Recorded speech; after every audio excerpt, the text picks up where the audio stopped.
Nakatitig lang si Bianca sa wedding gown na nakasabit sa pinto ng kanyang silid. Perpekto. Puting-puti, kumikinang sa tama ng liwanag mula sa bintana. Ito na iyon. Ang araw na pinakahihintay niya. Pero bakit ganito? Bakit parang may mali? Bakit tila may bumubulong sa kanyang tenga na hindi dapat siya masaya? Nanginginig ang mga kamay niya habang inaabot ang cellphone sa ibabaw ng tokador. Kanina pa ito vibrate ng vibrate.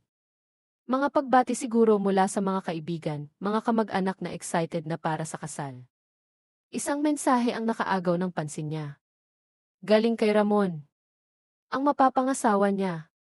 Ang lalaking pakakasalan niya sa loob lang ng ilang oras. Dahan-dahan niyang binuksan ang mensahe. Bawat letra, parang mga karayom na tumutusok sa puso niya.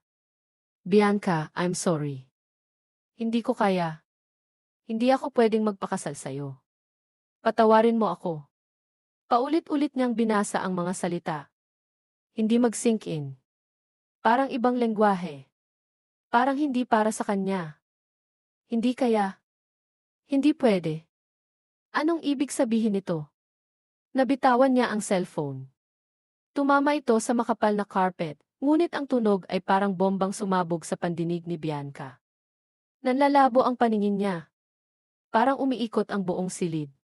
Hinawakan niya ang dibdib. Ang sakit. Sobrang sakit. Parang pinipiga ang puso niya hanggang sa madurog. Napaupo siya sa gilid ng kama. Tulala. Hindi makapaniwala. Dito. Gayon pa. Sa mismong araw ng kasal nila. Ilang minuto siyang nakaganito. Nakatulala lang sa kawalan. Hanggang sa bumukas ang pinto. Bianca, Hisha. Ano ka ba naman? Malapit nang magsimula ang seremonya. Bakit hindi ka pabihis? Si Doña Esperanza, ang kanyang ina. Magara ang suot nitong Filipiniana gown, kumpleto sa alahas, ngunit ang mukha ay hindi maitago ang pagkainip. Hindi umimik si Bianca. Patuloy lang sa pag-agos ang mga luha sa kanyang mga mata. Hindi na niya napipigilan. Lumapit ang ina, napansin ang cellphone sa sahig at ang itsura ng anak. Anong nangyari? Bianca. Kinabahan si Doña Esperanza. May kutob siyang hindi maganda. Nanginginig na itinuro ni Bianca ang cellphone. Pinulot ito ng ina at binasa ang mensahe ni Ramon. Nanlaki ang mga mata ni Doña Esperanza. Ang kaninang pagkainip ay napalitan ng hindi maipintang galit at pagkaalarma. Walang hiya kang Ramon ka, sigaw niya, nang gagalaiti. Matapos ang lahat ng paghahanda? Matapos maimbitahan ang lahat ng importanteng tao sa lipunan? Ganito lang. Tatalikuran tayo. Napasabunot si Doña Esperanza sa sariling buhok. Hindi pwede to. Nakakahiya. Anong sasabihin ng mga tao? Ang mga deograsya, iniwan sa ere ang anak sa mismong araw ng kasal. This is a scandal. Masisira ang pangalan natin. Umiling-iling si Bianca. Ma, wala na tayong magagawa. Hagulgol niya. Wala na si Ramon. Iniwan na niya ako. Hindi. Mariing sabi ni Doña Esperanza, tila may naisip na solusyon. Tumayo ito ng tuwid, nagmarch sa palabas ng silid. Hindi pwedeng hindi matuloy ang kasal.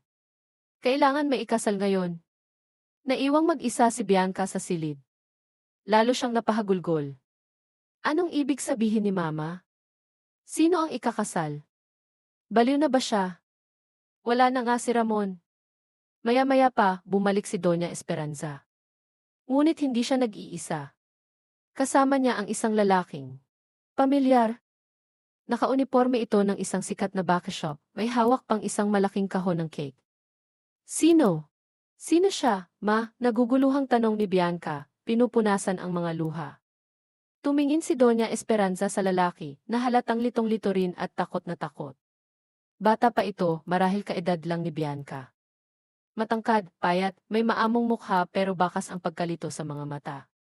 Siya, sabi ni Doña Esperanza, itinuturo ang lalaki na parang isang bagay. Siya ang papalit kay Ramon. Siya ang pakakasalan mo. Nanlaki ang mga mata ni Bianca. Pati na rin ang lalaking delivery boy. Ano pong? Pinagsasasabi niyo, ma'am?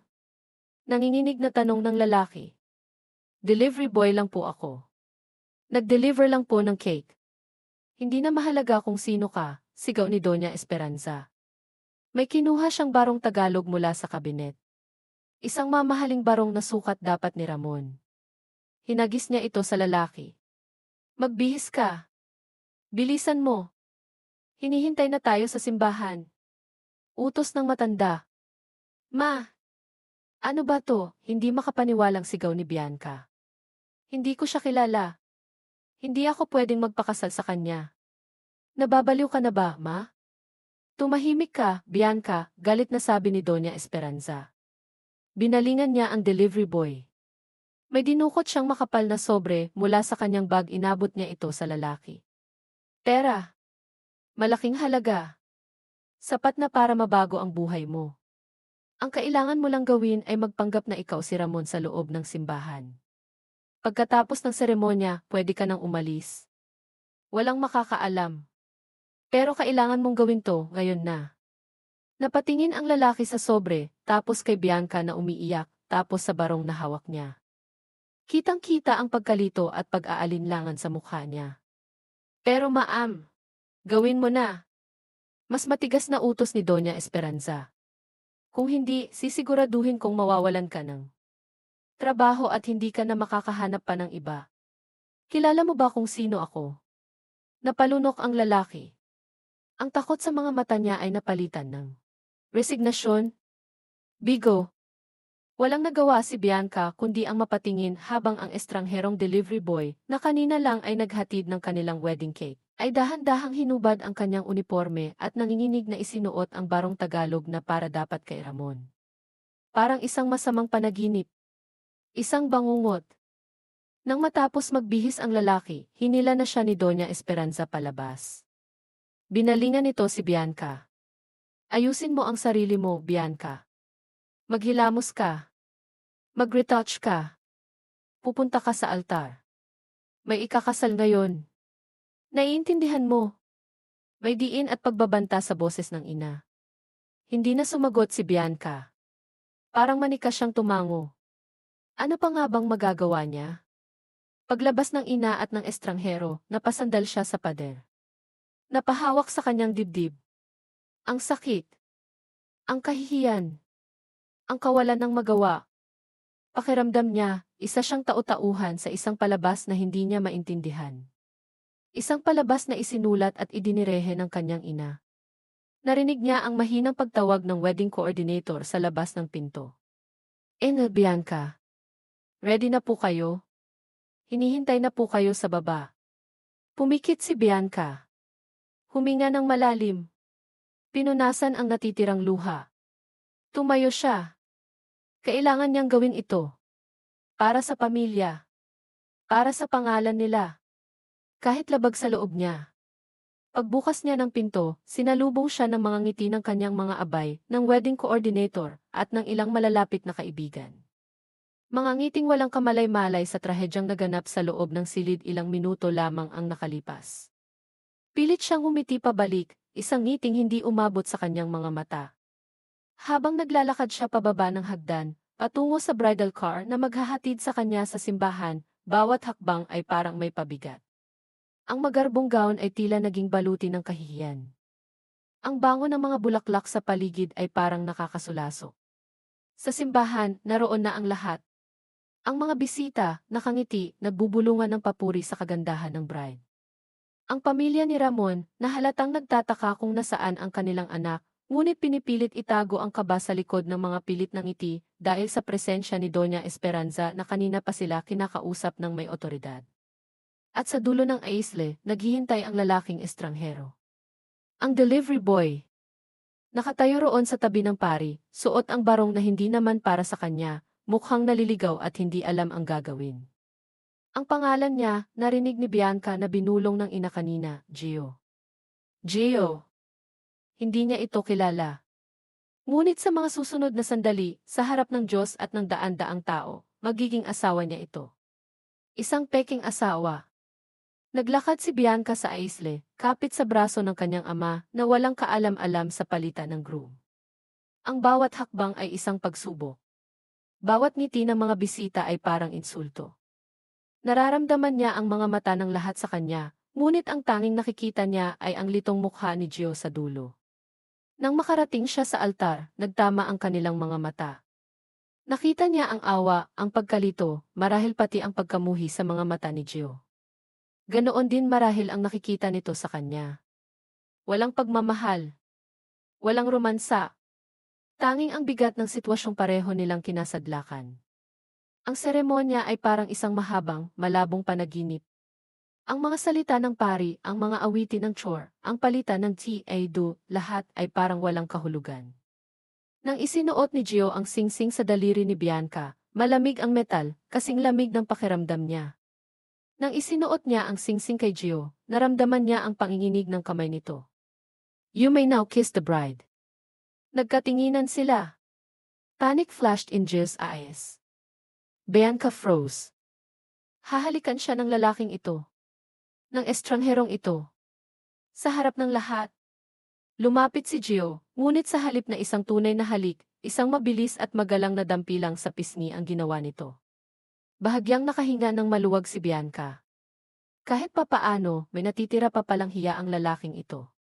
Ngunit ang dagli ang ginhawa ay agad ding napalitan ng panibagong alon ng kahihiyan nang magpalakpakan ang mga tao, nagbubuni sa bagong kasal.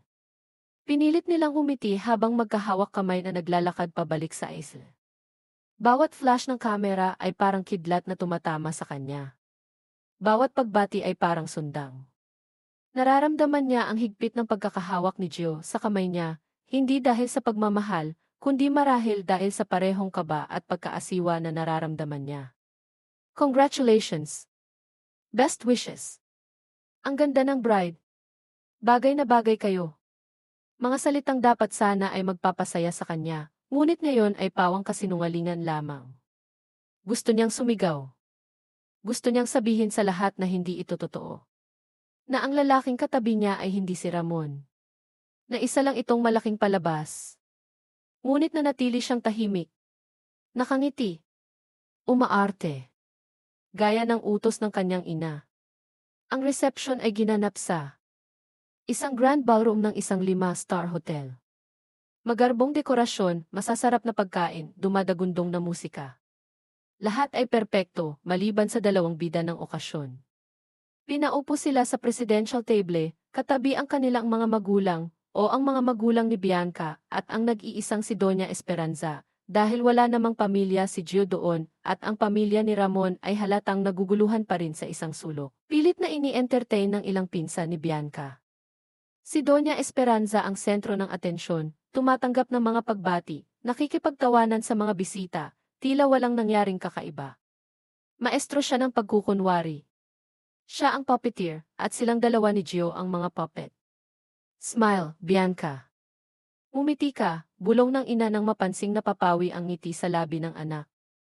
And you, Gio, act like you're happy. You are the groom, remember, dagdag nito sa lalaking katabi ni Bianca, na kanina pa hindi mapakali sa kinaupuan, pinagpapawisan kahit malamig naman ang aircon. Pinilit ni Bianca ngumiti. Uminom siya ng tubig. Pakiramdam niya ay masusuka siya anumang oras. Nagkaroon ng father-daughter dance. Habang isinasayaw siya ng kanyang ama, na halatang masaya para sa kanya, hindi napigilan ni Bianca ang pagpatak ng luha. Anak, bakit ka umiiyak? Tears of joy, malambing na tanong ng ama. Tumango lang si Bianca. Tears of shame, Dad. Tears of humiliation. Gusto niyang isumbong ang lahat, pero alam niyang hindi niya kaya. Masisira lang ang puso ng ama. Pagkatapos noon, ang first dance ng bagong kasal. Sa gitna ng dance floor, sa ilalim ng mga kumukuti-kutitap na ilaw, napilitan silang magsayaw ni Gio. Awkward. Walang nagsasalita. Ang mga kamay ni Gio sa bewang niya ay magalang ngunit malamig. Ang mga kamay niya sa balikat nito ay nanginginig. Sorry, mahinang bulong ni Gio, sapat lang para marinig niya. Ang mga mata nito ay nakatingin sa sahig, hindi sa kanya. Hindi sumagot si Bianca. Anong sasabihin niya? Sorry din. Para saan? Dahil nadamay ito sa gulo ng pamilya niya? Dahil napilitan itong magpanggap? Oh sorry dahil ang dapat sanang pinakamasayang araw niya ay naging isang bangungot. Nang matapos ang sayaw, agad silang bumalik sa kanilang upuan. Hindi na sila muling nag-usap pa. Ang natitirang oras ng reception ay isang pagtitiis. Picture dito, picture dun. Pagbati dito, pagbati doon. Pilit na ngiti. Pilit na tawa. Nang sa wakas ay nagsiuwian na ang mga bisita, pakiramdam ni Bianca ay nabunutan siya ng tinik. Ngunit kasabay nito ang pagbagsak ng realidad. Tapos na ang palabas. Ano na ngayon? Sa bridal suite ng hotel, kung saan sila dapat magpapalipas ng kanilang key honeymoon night, pumasok si Bianca na tila wala sa sarili. Hinubad niya ang kanyang sapatos, umupo sa kama, at niyakap ang mga tuhod. Doon, sa katahimikan ng silid, sa wakas ay bumuhos ang lahat ng luha na kanina pa niya pinipigilan. Hagulgol siya ng hagulgol. Dahil kay Ramon. Dahil sa ginawa ng ina niya. Dahil sa kahihiyan. Dahil sa lalaking estranghero na napilitan siyang pakasalan. Dahil sa sarili niya, na hinayaan niyang mangyari ang lahat ng ito. Naramdaman niyang bumukas ang pinto. Pumasok si Gio. Nakatayo lang ito malapit sa pinto, hindi alam kung lalapit o aalis. Nakita ni Bianca ang awa sa mga mata nito. Okay ka lang, mahinang tanong nito. Umiling si Bianca, hindi makapagsalita dahil sa paghikbi. Lumapit si Gio, iniabot sa kanya ang isang tissue box mula sa side table. Kinuha ito ni Bianca nang hindi tumitingin. Katahimikan. Tanging ang mga hikbi lang ni Bianca ang maririnig. Pasensya ka na talaga, muling sabi ni Gio. Hindi ko naman ginusto to, pero napabuntong hininga ito. Kailangan ko lang talaga. Hindi pa rin sumasagot si Bianca. Ano bang pakialam niya sa dahilan nito? Ang mahalaga, nasira ang araw niya. Nasira ang buhay niya. Maya-maya, tumayo si Gio. Dito na lang ako sa sofa matutulog, sabi nito, kinuha ang isang unan at kumot mula sa kabinet. Good night. Hindi pa rin umimik si Bianca. Narinig na lang niya ang pag-aayos ni Gio sa sofa sa kabilang dulo ng maluwang na suite. Naiwan siyang mag-isa sa kama, yakap ang mga tuhod, basang-basa ng luha ang mukha. Ang dapat sana'y kasal niya. Ang dapat sana isimula ng masayang buhay may asawa. Ngayon, isa na lang itong mapait na alaala ng kahihiyan at pagkabigo. Isang kasal na hindi naman totoo sa isang lalaking hindi niya kilala. Napapikit siya. Ang pakiramdam ng pagiging miserable, ng kawalan ng kapangyarihan, ay bumalot sa buong pagkatao niya. Ito na yata ang pinakamababang punto ng buhay niya. At hindi niya alam kung paano pa siya makakaahon mula rito. Kinabukasan, nagising si Bianca na parang binugbog ang buong katawan. Maga ang mga mata niya sa kaiiyak kagabi. Ang unang bumungad sa kanya ay ang anyo ng isang lalaking mahimbing na natutulog sa sofa. Si Gio. Ang estrangherong asawa niya. Napabuntong hininga siya. Ang bigat pa rin sa dibdib. Hindi ito panaginip. Totoong nangyari ang lahat. Dahan-dahan siyang bumangon, nagtungo sa banyo para maghilamos at mag-ayos ng sarili. Paglabas niya, gising na si Gio. Nakaupo ito sa sofa, hawak ang ulo, mukhang kagigising lang din at halatang hindi komportable sa tinulugan. Nagtama ang kanilang mga mata. Isang awkward na katahimikan ang namagitan. Walang nagsalita. Ano nga ba ang sasabihin nila sa isa't isa? Good morning, fake husband. Kumusta ang tulog mo sa sofa na dapat sana i-honeymoon suite natin? Napailing si Bianca sa sariling isip. This is ridiculous. Maya-maya pa, may kumatok ng malakas sa pinto. Hindi pa sila nakakasagot ay bumukas na ito. Si Doña Esperanza, maagang maaga, bihis na naman, may dalang paper bag mula sa isang mamahaling cave. Good morning, newlyweds, masiglang bati nito, ngunit ang mga mata ay matalas na sinuri ang ayos nilang dalawa, si Bianca na mukhang galing sa iyak, at si Gio na halatang natulog lang sa sofa. Bahagyang kumunot ang noo ng ina. Anong itsura yan, Bianca? At ikaw, Gio, bakit dyan ka natulog? Tanong nito, may halong pagkadismaya. Hindi sumagot si Bianca. Si Gio naman ay tumayo lang ng tuwid, tila hindi alam ang isasagot. Umupo si Doña Esperanza sa isang upuan, inilapag ang paper bag sa mesa. May kinuha siyang isang makapal na folder mula sa kanyang Hermes bag, inilatag niya ito sa harap ni Gio. Here, sabi niya, seryoso na ang mukha. Basahin mo. Ito ang kontrata. Naguguluhang tiningnan ni Gio ang folder, tapos si Doña Esperanza, tapos si Bianca. Kontrata po. Para saan to? Para sa pagpapanggap mo, diretsahang sabi ni Doña Esperanza. As I've said, hindi pa tapos ang trabaho mo. The wedding was just the beginning. Kailangan mong panindigan ang pagiging asawa ni Bianca for the next 30 days. Nanlaki ang mga mata ni Gio. Ano po? Akala ko po hanggang sa kasal lang. Sabi niyo po, pagkatapos ng seremonya, nagbago ang isip ko, putol ni Doña Esperanza. Masyadong malaki ang iskandalo kapag nalaman ng tao na peke lang ang lahat sa loob lang ng isang araw. Kailangan nating panindigan ito at least hanggang sa humupa ang usapan. For 30 days, you will act as Bianca's loving husband. Titira ka sa bahay namin. Lalabas kayo paminsan-minsan. Magpapakita sa publiko. Everything should look normal. Believable. Napailing si Gio. Hindi po ako papayag, ma'am. Pasensya na po. Hindi ko po kaya yung pinapagawa niyo. Nagkasundo na tayo kagabi sa simbahan, ginawa ko na po ang parte ko. Hindi ko na po kayang magpanggap pa ng mas matagal. May diin sa boses ni Gio, halatang ayaw na talaga. At bakit hindi, hamon ni Doña Esperanza, tinaasan ito ng kilay? Dahil ba sa konsensya mo? O dahil maliit ang bayad? Hindi po sa pera yon, git ni Gio. Mali po kasi talaga to, nakokonsensya po ako kay Bianca. At ayoko pong mabuhay sa kasinungalingan. Tumawa ng mapakla si Doña Esperanza. Kasinungalingan? Bata, lahat tayo ay nabubuhay sa pagkukunwari sa mas malaki o maliit na paraan. At huwag mo akong kausapin tungkol sa konsensya. Alam kong kailangan mo ng pera. Malaki ang kailangan mo. Natigilan si Gio. Nagbago ang ekspresyon ng mukha niya. Mula sa pagtanggi, napalitan ito ng pag-aalala at kaunting takot. Paano niyo po nalaman? I have 3 ways, sabi ni Doña Esperanza, may pagbabanta sa tono. Alam ko ang tungkol sa kapatid mo. Si Lian, tama? Nasa Tulukis siya ngayon, di ba? Malaki ang bayarin sa ospital. May nakabinbin na operasyon. Saan mo kukunin ang pambayad kung aalis ka ngayon? Napasinghap si Bianca. Hindi niya alam ang tungkol dito. Kapatid? Ospital.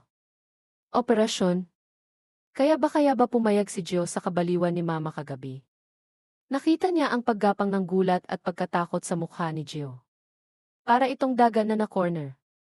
Huwag niyo pong idamay ang kapatid ko dito, nanginginig na pakiusap ni Gio. Hindi ko siya idadamay kung gagawin mo ang gusto ko, malumanay ngunit mapanganib na sabi ni Doña Esperanza. Pirmahan mo ang kontrata. Sa loob ng 30 days, magiging bahagi ka ng pamilyang ito. Bibigyan kita ng sapat na pera para sa lahat ng gastusin sa ospital ni Lian at higit pa. Pero kapag tumanggi ka tinitigan niya si Gio ng diretso sa mata. Baka mapilitan akong gumawa ng hakbang para masiguradong hindi ka lang mawawala ng trabaho, kundi pati na rin ang kakayahan mong tustusan ang pagpapagamot ng kapatid mo. Kitang-kita ang pagtatalo sa loob ni Gio. Ang galit sa ginagawang pambablackmail ni Doña Esperanza, ang awa para kay Bianca, at ang desperadong pangangailangan na mailigtas ang kapatid niya. Napapikit siya ng mariin. Ang mga kamao niya ay nakakuyom sa gilid. Si Bianca naman, hindi makapaniwala sa nasasaksihan. Grabe ang mama niya. Ginamit nito ang kahinaan ni Gio laban dito. Nakaramdam siya ng awa para kay Gio, ngunit kasabay nito ang matinding galit sa ina. How could she be so cruel? Pagmulat ni Gio, bakas ang pagkatalo sa mga mata niya. Tumingin siya kay Bianca, isang tinging puno ng paghingi ng tawad at resignasyon. Pagkatapos ay kinuha niya ang ballpen sa mesa at walang imik na pinirmahan ang bawat pahina ng kontrata. Ang bigat. Sa pakiramdam. Ang sakit. Nang matapos siyang pumirma, kinuha ni Doña Esperanza ang kontrata, ngumiti ng matagumpay. Kinuha niya ang sobre ng pera na inabot niya kay Gio kagabi, dinagdagan pa ito ng isa pang makapal na sobre.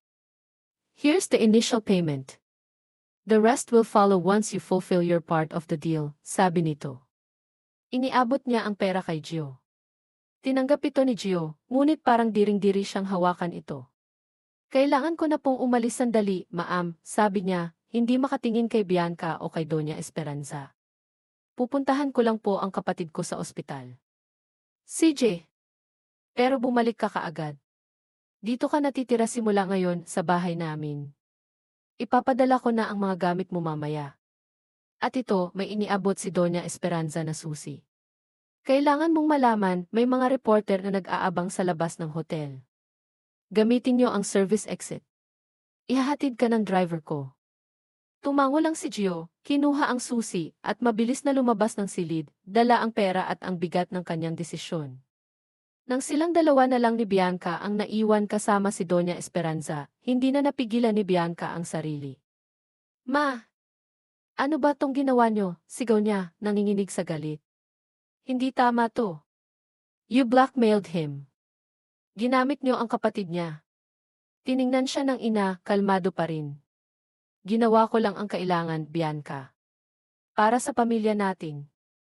Para sa'yo. Para sa akin. Ma, tingnan niyo nga ang nangyayari. Ikinasal ako sa isang estranghero. Pinilit niyo siyang magpanggap. Ginawa niyo kaming parang mga puppet sa palabas niyo. Hindi ito para sa akin. Para to sa pride niyo. Sa reputasyon niyo.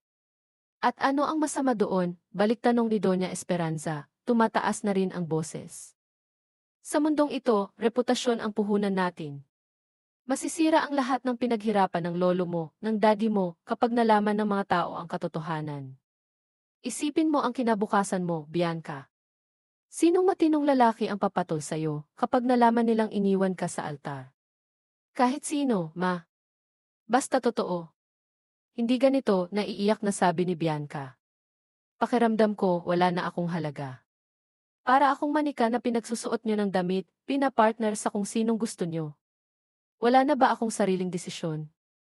Lumapit si Doña Esperanza, hinawakan ang mga balikat ni Bianca. May bahid ng lungkot o pagod sa mga mata nito. Bianca, anak. Ginagawa ko to dahil mahal kita. Ayokong maranasan mo ang hirap. Ayokong makita kang nasasaktan at pinagtatawanan. May pait sa boses nito. Just trust me on this. 30 days. Pagkatapos nito, magiging maayos din ang lahat. Itinulak ni Bianca ang kamay ng ina. Paano magiging maayos, ma? Simula pa lang, sira na. Peke ang lahat. Umiling si Doña Esperanza. Hindi lahat peke. Ang pagmamahal ko sa'yo, totoo yon. Tumalikod na ito at naglakad palabas ng silid. Mag-ayos ka na. Uwi na tayo. Hinihintay na tayo ng asawa mo. Naiwan si Bianca na muling napaupo sa kama. Ang galit niya sa ina ay humalo sa awa para kay Gio at sa awa para sa sarili. Naramdaman niya ang bigat ng kontratang pinirmahan ni Gio. Isang kontrata ng kahihiyan na tila silang dalawa ang nakapirma, hindi lang ang lalaki. Pareho silang bilanggo ng sitwasyon. Pareho silang biktima ng mga pangyayaring hindi nila kontrolado. Napatingin siya sa pinto kung saan lumabas si Gio kanina. Lian. Iyon pala ang pangalan ng kapatid nito. Iyon pala ang dahilan. Isang kapatid na may sakit. Isang lalaking desperado. Naramdaman niya ang kirot sa puso. Hindi lang dahil sa sarili niyang sitwasyon, kundi pati na rin sa bigat na pinapasa ng lalaking napilitan siyang pakasalan. Ngayon, hindi na lang siya galit. May halong pagkaunawa. O mas tamang sabihin, pareho silang miserable. Pero ang pagkaunawang iyon ay hindi nakabawas sa pakiramdam niyang siya ay isang tau-tauhan lamang. Isang puppet na hinihila ng mga string na hawak ng kanyang ina. At sa susunod na 30 araw, kailangan niyang gampanan ang papel na ito, kasama ang isang estrangherong kapwa niya bilanggo sa kontrata ng kahihiyan. Paglabas nila ng hotel gamit ang service exit, gaya ng utos ni Doña Esperanza, bumuwad pa rin sa kanila ang isang kumpol ng mga reporter at photographer. Paano sila nalaman? May nag-tip siguro. O sadyang ganito kadesperado ang media na makakuha ng scoop tungkol sa biglaang kasal ng Deogracia Jerez. Miss Bianca. Sir. Is it true na biglaan lang ang kasal? Bakit parang walang masyadong announcement bago ang wedding? Sino po ba talaga kayo, sir? May mga nagsasabing hindi kayo si Ramon del Prado. Sunod-sunod ang mga tanong. Nakakabingi ang mga sigawan. Nakakasilaw ang mga flash ng kamera. Napahawak si Bianca sa braso ni Joe, hindi dahil sa gusto niya, kundi dahil sa gulat at pagkairita. Naramdaman niyang nanigas si Joe sa tabi niya, halatang hindi sanay sa ganitong atensyon. Excuse us. Excuse us, sigaw ng driver ni Doña Esperanza, nakasama ang ilang security personnel ng hotel, pilit silang iginigya palayo sa mga reporter. Just smile and wave. Huwag kayong. Sasagot, mariing bulong ni Doña Esperanza na nasa likuran nila, pilit ding humingiti sa mga kamera. Pilit na humiti si Bianca, ngunit pakiramdam niya ay mapupunit ang kanyang labi. Si Gio naman ay parang estatwa, nakayuko lang, sinusubukang takasan ang mga mata ng kamera. Mabilis silang isinakay sa isang itim na van na may heavily tinted windows. Pagpasok sa loob, saka lang sila nakahinga ng maluwag. Pero ang tensyon ay nanatili sa hangin. Ito ang sinasabi ko, sabi ni Doña Esperanza habang pinapagpagan ang kanyang damit. They are hungry for gossip. Isang maling galaw lang natin, sisirain nila tayo. Kaya kailangan nating maging maingat. Kailangan nating ipakita na normal ang lahat. Tumingin siya kay Gio. Ikaw, Gio. Simula ngayon, dito ka natitira sa amin. Sa mansyon. Para mas kapanipaniwala. Para masanay ka sa environment. At para mabantayan kita. Hindi umimik si Gio. Nakatingin lang ito sa labas ng bintana, sa mga gusaling mabilis nilang nadadaanan. Si Bianca naman ay napasandal na lang sa upuan, pumikit. Titira siya sa amin? Sa bahay namin? Ang ideya pa lang ay nagpapakulo na ng dugo niya. Ang bahay nila ang kanyang santuwaryo. Ang lugar kung saan siya malayang maging siya lang. At ngayon, papasukin doon ang isang estranghero. Ang simbolo ng kanyang kahihiyan. Hindi niya namalayan na nakarating na pala sila sa gate ng kanilang mansyon sa isang exclusive village. Pagpasok ng van sa garahe, naghihintay na ang ilang kasambahay, kabilang na si Yaya Dory, ang matagal nang nag-aalaga sa kanya mula pagkabata. Pagbaba nila ng sasakyan, sinalubong sila ni Yaya Dory. Good morning po, Ma'am Esperanza. Bianca, iha. Umiti ito ng malapad, ngunit napansin ni Bianca ang bahagyang pagtataka sa mga mata nito nang makita si Gio. Malamang ay nakarating na rin dito ang balita tungkol sa biglaang kasal, ngunit hindi nito inaasahan ang itsura ng lalaking kasama nila. Yaya, si Gio. Ang asawa ni Bianca, pakilala ni Doña Esperanza, may diin sa salitang asawa. Good morning po, Sir Gio. Welcome po, medyo nautal na bati ni Yaya Dory. Ngumiti ito kay Gio, isang matamis at tapat na ngiti, hindi tulad ng mga pilit na ngiti na nakita ni Bianca kanina. Tipid na umiti pabalik si Gio. Salamat po. Halatang nailang ito sa laki at gara ng bahay, sa dami ng mga kasambahay na nakatingin sa kanya. Para siyang isdang naligaw sa lupa. Yaya Dory, ihatid mo si Gio sa guest room sa second floor. Ang dating kwarto ni Senorito Anton, utos ni Doña Esperanza, tinutukoy ang kapatid ni Bianca na nasa ibang bansa. Ikaw na rin ang bahalang magsabi sa ibang kasambahay kung ano ang kailangan niya. Opo, ma'am. Tumingin si Yaya Dory kay Gio. Tara po, sir. Sumunod si Gio kay Yaya Dory papasok ng bahay. Naiwan si Bianca at ang kanyang ina sa may pintuan. Bianca, sabi ni Doña Esperanza. I need you to cooperate. Be civil with him. At least in front of the staff. Ayokong may makahalata. Ma, I can't believe this is happening, mahinang sabi ni Bianca, puno ng pagtutol. He's staying here. In Uncle Anton's room. It's the most practical arrangement, jit ni Doña Esperanza. Now, go upstairs and freshen up. We'll have breakfast together. Tumalikod na ito at pumasok na rin sa loob. Iniwan si Bianca na nakatayo roon, gulong-gulo ang isip. Apabuntong hininga si Bianca. Wala siyang nagawa kundi ang sumunod. Pag-akyat niya sa kanyang silid, narinig niya ang boses ni Yaya Dori mula sa guest room sa dulo ng hallway. Ipinapaliwanag siguro kay Gio ang mga bagay-bagay sa bahay. Napairap si Bianca. Great. Just great. Pumasok siya sa kanyang kwarto at padabog na isinara ang pinto. Kailangan niya ng ilang sandali para sa sarili niya bago harapin muli ang mag-inang Deogracia at ang bagong miyembro ng pamilya. Matapos magbihis at mag-ayos ng sarili, kahit labag sa loob, bumaba na si Bianca para sa almusal. Pagdating niya sa malawak at formal nilang dining room, naroon na si Doña Esperanza sa kabisera, nagbabasa ng dyaryo habang umiinom ng kape, at si Gio, nakaupo sa kabilang dulo ng mahabang mesa, tila nalulunod sa laki nito. Nakayuko lang ito, pinagmamasdan ang plato sa harap niya na puno ng pagkain pero parang hindi nababawasan. Ang katahimikan ay halos nakakabingi, punong-puno ng hindi masabing mga salita at emosyon. Umupo si Bianca sa kanyang karaniwang pwesto, sa gitna, malayo sa kanilang dalawa. Ang layo nila sa isa't isa sa pisikal na mesa ay sumasalamin sa emosyonal na distansya nilang lahat. "Good morning, Bianca," sabi ni Doña Esperanza, hindi inaalis ang tingin sa dyaryo. "Kumain ka na. May meeting ako mamaya." Hindi sumagot si Bianca. Kumuha lang siya ng tinapay at nilagyan ito ng butter. Walang gana. Si Yaya Dori, na tahimik na nagsiserve, ang bumasag sa katahimikan. Lumapit ito kay Gio. "Sergio, gusto niyo pa po ng kape? O baka juice po?" Magalang na tanong nito, may ngiti pa rin sa labi. Nag-angat ng tingin si Gio, tila nagulat na kinakausap siya. "Ah, sige po. Kape na lang po." "Salamat," sagot niya, medyo nahihiya. Napansin ni Bianca ang simpleng kabaitan ni Yaya Dori kay Gio. Nakaramdam siya ng kaunting kirot. Si Yaya Dori, na walang alam sa buong katotohanan, ay nagagawang maging mabuti sa estranghero. Samantalang siya, puno ng sama ng loob. At ang ina niya, ang may pakana ng lahat.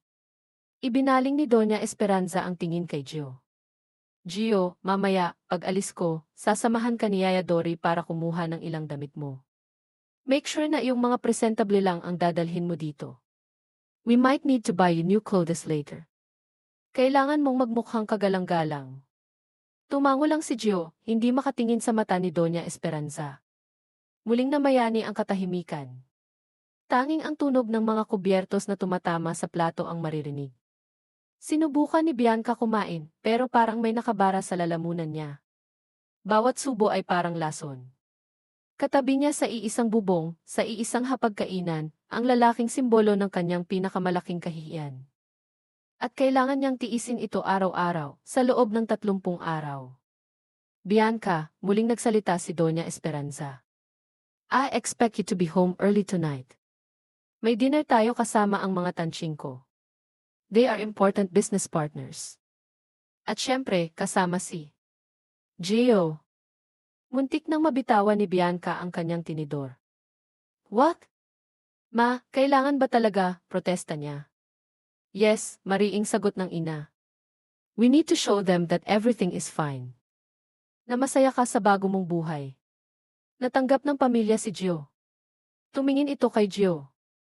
"Be ready, Gith Pitozes. Wear something decent. I'll have Yaya prepare a suit for you." Wala nang nagawa si Bianca, kundi ang mapabuntong hininga ng malalim. Wala siyang takas. Nakakulong siya sa sitwasyong ito. Pagkatapos ng ilang sandali pa ng nakakailang nakatahimikan, tumayo na si Doña Esperanza. "I have to go. Behave, both of you." At lumabas na ito ng dining room. Naiwan silang dalawa ni Gio. Ang katahimikan ay mas lalong naging mabigat. Hindi sila nagtitinginan. Si Bianca ay nakatitig lang sa kanyang plato. Si Gio naman ay muling yumuko, tila pinag-aaralan ang disenyo ng tablecloth. Maya-maya, tumayo na rin si Bianca. Hindi na niya kaya ang tensyon. "Excuse me," sabi niya, malamig ang tono, at mabilis na umalis sa dining room, pabalik sa kanyang silid. Naiwan si Gio na mag-isa sa malaking dining room. Napatingin siya sa paligid. Ang gara ng mga muebles, ang taas ng kisame, ang dami ng pagkain. Lahat ay kabaligtaran ng mundong kinalakihan niya. Pakiramdam niya ay isa siyang impostor. Isang dayuhan sa lugar na hindi siya nararapat. Napabuntong hininga siya. Kinuha niya ang cellphone sa bulsa. Tiningnan niya ang picture nilang magkapatid ni Lian. Para sa'yo to, bunso. Kahit gaano kahirap. Kahit gaano kasakit. Kakayanin niya. Para kay Lian. Samantala, sa kanyang silid, nakasandal si Bianca sa nakasaradong pinto. Napapikit siya. Ang hirap huminga. Ang bigat sa pakiramdam. Magkasama sila sa iisang bubong, pero parang may pader na hindi nakikita sa pagitan nilang dalawa. Isang pader na gawa sa kasinungalingan, pilitan at sama ng loob. At hindi niya alam kung paano ito gigibain, o kung gugustuhin niya bang gibain ito. Ang alam niya lang, ang susunod na 30 araw ay magiging isang mahabang, mahirap na pagtitiis. Lumipas ang ilang araw na puno ng alanganing pakikitungo sa loob ng mansyon. Si Bianca, pilit iniiwasan si Gio hanggat maaari. Si Gio, nananatiling tahimik at halos hindi nakikita, maliban na lang kung may mga utos si Doña Esperanza o kung oras ng pagkain, kung saan ang katahimikan sa hapag ay mas mabigat pa kaysa sa mga nakaraang araw. Ang dinner kasama ang mga tansying ko ay naitawid nila, isang gabi ng mga pilit na ngiti, inihandang mga sagot, at mga hawak kamay na walang init para lamang mapaniwala ang mga bisita. Para kay Bianca, isa iyong mahabang pagpapahirap. Isang hapon, habang nagpapahangin si Bianca sa malawak nilang hardin, sinusubukang kalimutan kahit sandali ang komplikadong sitwasyon niya, isang di inaasahang ingay mula sa labas ng gate ang nakaagaw ng kanyang pansin. Mga sigawan. Isang pamilyar na boses na nagmamakaawa. Bianca, please, let me in. Kausapin mo ako. Magpapaliwanag ako. Naniga si Bianca sa kinatatayuan. Kilala niya ang boses na iyon. Boses na minsan ay nagpapakilig sa kanya, ngunit ngayon ay nagdudulot ng pait at galit. Si Ramon. Anong ginagawa niya dito? Dahan-dahan siyang lumapit sa gate, sapat lang para masilip kung ano ang nangyayari. At doon, sa labas ng nagtataasang bakal na harang ng kanilang mansyon, nakita niya si Ramon. Nakaluhod. Sa harap ng mga security guard nila na halatang hindi alam ang gagawin, at sa harap ng ilang usisero na marahil ay mga kapitbahay o dumadaan lang. Gusot ang mamahaling damit ni Ramon. Ang dating maayos na buhok ay magulo. May bahid ng desperasyon sa kanyang mga mata. Ang aroganting Ramon del Prado na kilala niya, nawala. Napalitan ng isang kaawa-awang lalaking nagmamakaawa. Bianca, alam kong nandyan ka. Please. I made a mistake. Isang malaking pagkakamali. Patawarin mo ako, sigaw pa rin ito. Naramdaman ni Bianca ang pamilyar na kirot sa dibdib. Ang sakit ng pagkakaabandona. Ang kahihiyang idinulot nito. Bumalik lahat. Ngunit kasabay nito may umusbong na galit. Ang kapal ng mukha niyang magpakita dito matapos ang lahat. Hindi niya namalayan, sa di kalayuan, sa may gilid ng garahe, nakatayo si Gio. Katatapos lang nitong tulungan ang hardinero sa pagbubuhat ng ilang paso. Nakatingin din ito sa eksena sa labas ng gate. Walang emosyon ang mukha nito, ngunit nakatutok ang mga mata kay Ramon, pagkatapos ay bumaling saglit kay Bianca, tila sinusuri ang reaksyon niya. Nag-iwas ng tingin si Bianca mula kay Gio. Ayaw niyang makita nito ang kahinaan niya, kung mayroon man. Hinarap niya ang gate, ang mga kamay ay nakakuyom. Umalis ka na, Ramon, malamig niyang sabi, sapat lang para marinig sa intercom system na malapit sa gate. Bianca, please. Listen to me. Hindi ko sinasadya. Natakot lang ako. Si parents. May gusto silang ibang ipakasal sa akin for business, pero ikaw ang mahal ko. Maniwala ka, paliwanag ni Ramon, tumatayo na, lumalapit sa gate. Mahal, mapaklang tumawa si Bianca. Kung mahal mo ako, Ramon, hindi mo ako iiwan sa araw ng kasal natin. Hindi mo ako ipapahiya sa harap ng lahat. You don't know the meaning of love. I do. Kaya nga ako nandito. Para itama ang lahat. Bigyan mo lang ako ng isa pang pagkakataon. Please, Bianca. Halos magmakaawa na ito, dumudungaw sa mga rehas ng gate. Nakita ni Bianca ang mga luha sa mata ni Ramon. Totoo kaya? O isa na namang pag-arte? Pero kahit ano paman, huli na ang lahat. Sobra na ang sakit. Tapos na tayo, Ramon, mariin niyang sabi. May asawa na ako. Ang mga salitang iyon ay kasing pait para sa kanya, gaya ng marahil ay para kay Ramon. Umalis ka na bago pa ako tumawag ng pulis. Natigilan si Ramon. Ang desperasyon sa mukha niya ay napalitan ng gulat, pagkatapos ay sakit. Asawa? Agad-agad? Bianca, sino? Sino siya? Hindi sumagot si Bianca. Tumalikod na siya. Hindi na niya kayang tingnan pa si Ramon. Hindi na niya kayang marinig ang mga kasinungalingan nito. Bianca! Don't do this! Bianca! Rinig pa rin niya ang mga sigaw ni Ramon habang naglalakad siya palayo, pabalik sa loob ng bahay. Dumaan siya malapit sa kinatatayuan ni Gio. Nagtama saglit ang kanilang mga mata. Nakita niya ang awa? Pag-aalala? O baka imahinasyon niya lang? Mabilis siyang nag-iwas ng tingin at nagmamadaling pumasok sa loob. Pagdating sa kanyang silid, isinara niya ang pinto at napasandal dito. Doon, sa kaligtasan ng kanyang pribadong espasyo, bumigay ang kanyang depensa. Ang galit na naramdaman niya kanina ay hinaluan ng pamilyar na sakit. Tumulo ang mga luha na pinigilan niya sa harap ni Ramon at ni Gio. Bakit? Bakit ang sakit pa rin? Matapos ang lahat ng ginawa niya, bakit parang may bahagi pa rin sa puso niya na naapektuhan sa pagmamakaawa niya? Bakit parang may kaunting tinig sa loob niya na gustong maniwala sa mga sinabi niya, kahit alam niyang kasinungalingan lang ang mga iyon? Napaupo siya sa sahig, niyakap ang mga tuhod. Ang bigat sa dibdib. Nakakainis. Galit siya kay Ramon. Pero mas galit siya sa sarili niya. Galit siya dahil nasasaktan pa rin siya. Galit siya dahil kahit papaano, sa isang maliit na sulok ng puso niya, tila umasa siyang babalik ito, pero hindi ganito. Hindi sa paraang lalo lang siyang guguluhin. Ang tanga mo, Bianca, sabi niya sa sarili. Iniwan ka na nga niya. Ginago ka na. Tapos ngayon, iiyak-iyak ka dahil nagmakaawa siya. Grow up. Pero ang mga luha ay patuloy pa rin sa pag-agos. Ang sakit na nakaraan ay bumalik, sariwa pa rin. At ang kinabukasan, mas lalong naging malabo. May peking asawa siyang kasama sa bahay, at isang nakaraang pilit na bumabalik para guluhin ang kasalukuyan niyang magulo na. Ang pagbabalik ni Ramon ay hindi lang nagdulot ng panibagong sakit, kundi pati na rin ang pag-aalinlangan. Ang desisyon niyang tanggihan ito ay tama, alam niya iyon. Pero ang puso niya, tila hindi pa rin sigurado. May bahagi pa ring nasasaktan, nalilito at nanghihina.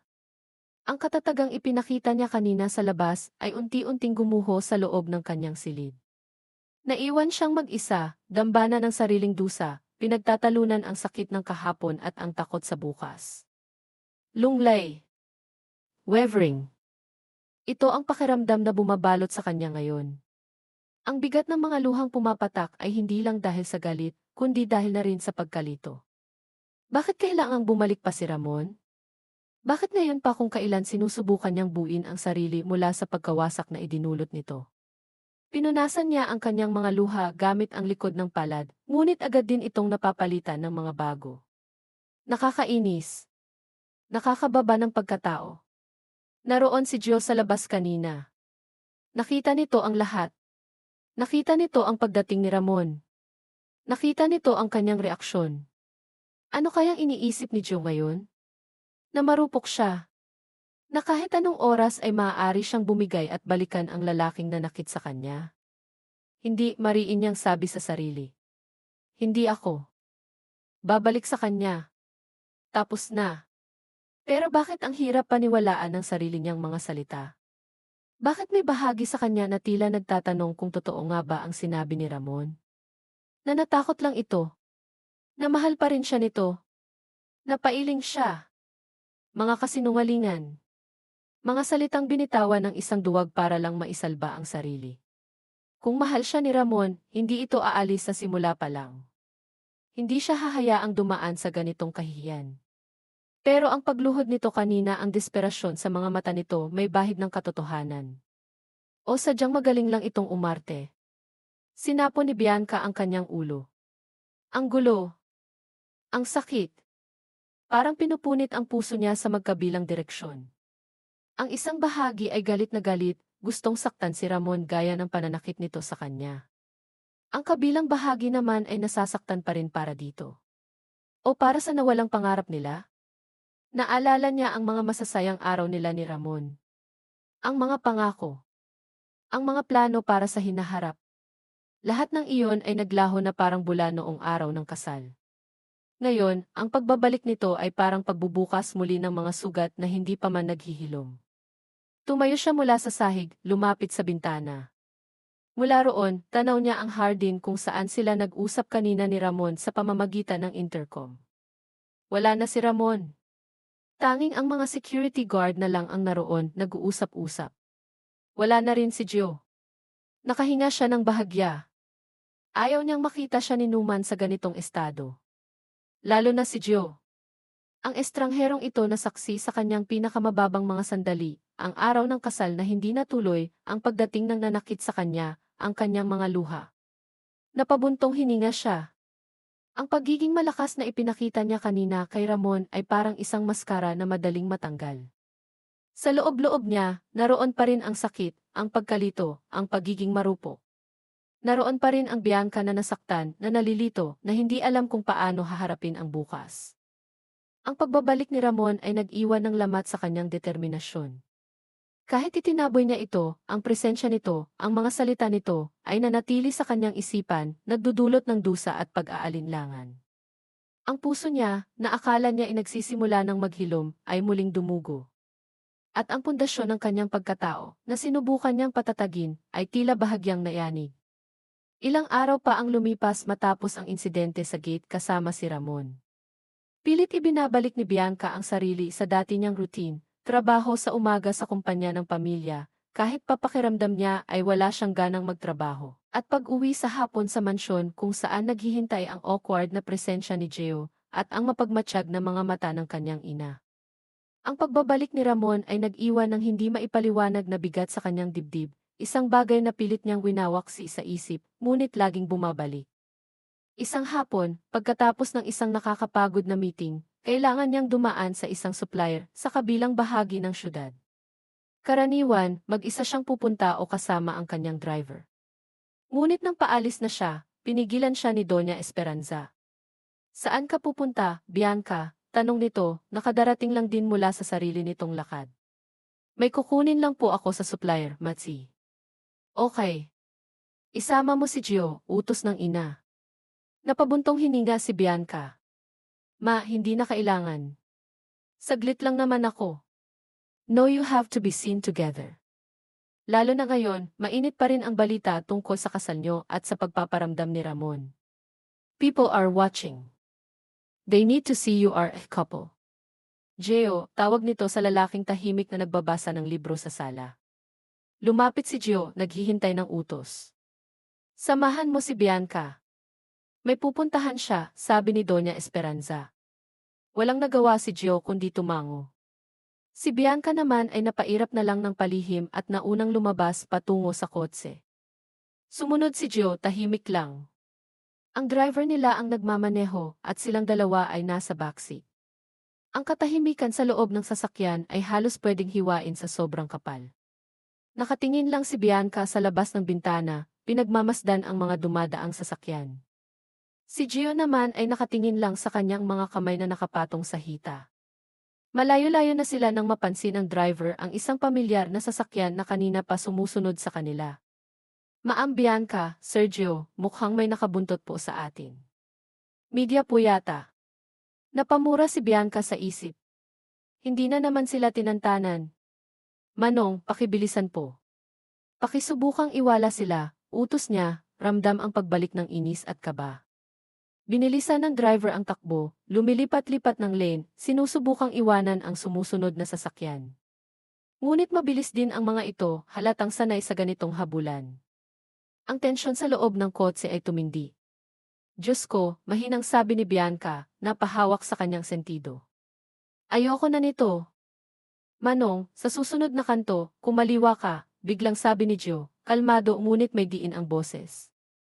Tumingin ito sa paligid, tila may hinahanap. Nagulat ang driver at si Bianca, pero sumunod ang driver. Mabilis itong kumaliwa sa isang masikip na kalsada, malayo sa main road. Dito na lang po, Manong. Dito na lang kami bababa, sabi ulit ni Joe. Ha? Sir, sigurado po kayo?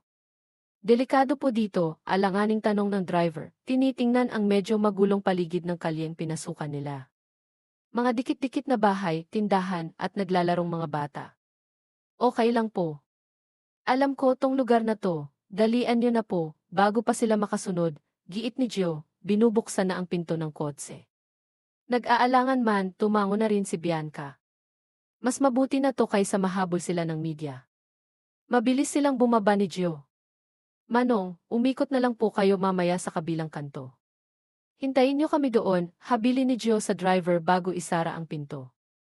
Mabilis na umalis ang kotse. Naiwan silang dalawa ni Bianca sa gilid ng kalsada. Hinila agad ni Joe ang kamay ni Bianca. Tara! Nagpahila si Bianca, medyo naguguluhan ngunit sumusunod na lang. Mabilis silang lumakad palayo sa kanto, lumiko sa isang mas maliit pang eskinita.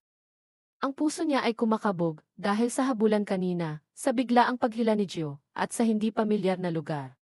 Saan ba tayo pupunta? Tanong ni Bianca, medyo hinihingal. Basta. Malapit na, sagot ni Joe, hindi lumilingon. Maya-maya, huminto sila sa tapat ng isang maliit, simpleng tindahan na may malaking singboard, aling nenas, halo-halo ampersand merienda. May ilang plastik na mesa at upuan sa labas. Maingay ang paligid, may tugtog mula sa kapitbahay, tawanan ng mga tambay sa kanto. Ibang-iba sa tahimik at sosyal na mundong ginagalawan ni Bianca.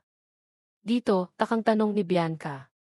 Umiti si Gio sa unang pagkakataon mula nang makilala niya ito, isang tunay, hindi pilit ng ngiti. Best halo-halo in town. Tara, pasok tayo. Hinilan niya ulit si Bianca papasok sa maliit na tindahan. Pagpasok nila, bumati agad ang isang matabang babae sa likod ng counter. Oh, Gio. Napasyal ka.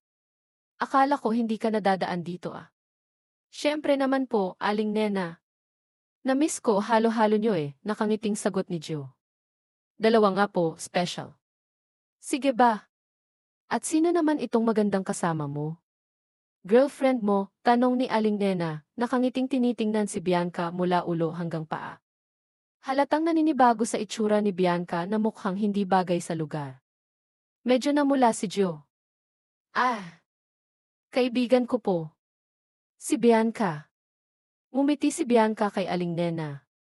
Hindi niya alam bakit, pero gumaan ang pakiramdam niya sa simpleng ngiti ng tindera at sa pagiging natural ni Gio dito. Umupo sila sa isang maliit na mesa sa sulok. Medyo masikip, medyo mainit, pero may kakaibang saya siyang nararamdaman. Pinanood niya si Gio habang nakikipagkwentuhan ito kay aling nena, tumatawa sa mga biro nito. Ibang Gio ang nakikita niya ngayon, hindi yung tahimik at laging tense na kasama niya sa mansyon. Dito, mukha siyang masaya. Malaya.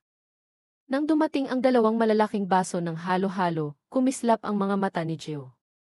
Tikman mo. Siguradong magugustuhan mo. Kumuha si Bianca ng kutsara at tinikman ang halo-halo. Masarap nga. Ang lamig at tamis ay parang nagpawi sa init at pagod na naramdaman niya kanina. Masarap, no? Tanong ni Gio, nakangiti pa rin. Tumango si Bianca, hindi napigilang mapangiti rin. Ang sarap nga. Nagpatuloy sila sa pagkain ng tahimik, pero hindi na iyon ang awkward na katahimikan na nakasanayan nila. Ito ay isang komportableng katahimikan, habang pareho nilang ninanamnam ang malamig na merienda. Paano mo nalaman tong lugar na to? Tanong ni Bianca maya-maya. Dito ako lumaki, sa hindi kalayuan, sagot ni Gio, medyo nag-iba ang tono, naging maseryoso. Dito kami madalas tumambay na ng kapatid ko dati, si Lian, pagkatapos ng klase. Naalala ni Bianca ang nabanggit ng ina niya tungkol kay Lian. Ang kapatid ni Gio na nasa ospital. Ah! Kumusta na pala siya? Mahinang tanong niya, hindi sigurado kung tama bang itanong iyon. Napabuntong hininga si Gio. May lungkot na gumuhit sa mga mata niya. Okay naman siya. Stable na. Pero kailangan pa rin ng operasyon. Malaki ang gastos. Yumuko ito. Kaya ni. Hindi na niya itinuloy ang sasabihin, pero alam na ni Bianca ang ibig sabihin nito. Kaya siya pumayag sa kontrata. Katahimikan ulit. Pero ngayon, may halong pag-unawa at simpatsya mula kay Bianca. Mahal na mahal mo siguro ang kapatid mo, mahinang sabi niya. Tumango si Gio, may munting ngiti sa labi. Sobra. Siya na lang ang pamilya ko. Simula nung naaksidente ang mga magulang namin. Bata pa lang kami noon. Nagulat si Bianca. Hindi niya alam ang tungkol dito. I'm sorry to hear that. Nagkibit balikat si Gio. Matagal na iyon. Nakasanayan na rin namin. Basta magkasama kami, okay lang. Kaya kailangan kong gawin lahat para gumaling siya. Tumingin ito kay Bianca. Kahit ano. May kung anong kumurot sa puso ni Bianca. Ang lalaking nasa harap niya, na tinuring niyang simbolo ng kahihiyan, ay isa palang kuya na gagawin ang lahat para sa kapatid. Isang lalaking maraming pinagdaanan. Isang lalaking totoo. Hindi tulad ni Ramon na puro salita at pangako lang. Maya-maya, biglang tumunog ang cellphone ni Gio. Nakita ni Bianca ang pangalan sa screen, Lian E. Bunso. Mabilis itong sinagot ni Gio, lumabas saglit ng tindahan para kausapin ito. Hello, Bunso. Kumusta ka na dyan? Pauwi na rin si Kuya mamaya. Ha? Talaga? CJ. Ingat ka dyan palagi ha? Love you. Pagbalik ni Gio sa mesa, mas lumiwanag ang mukha niya. Good news daw sabi ng doktor. Pwedeng-pwede na raw siyang operahan next week. Talaga? That's great news, nasabi na lang ni Bianca, nadadala sa saya ni Gio. Ngumiti si Gio, isang iting puno ng pag-asa. Sulit lahat ng pagod.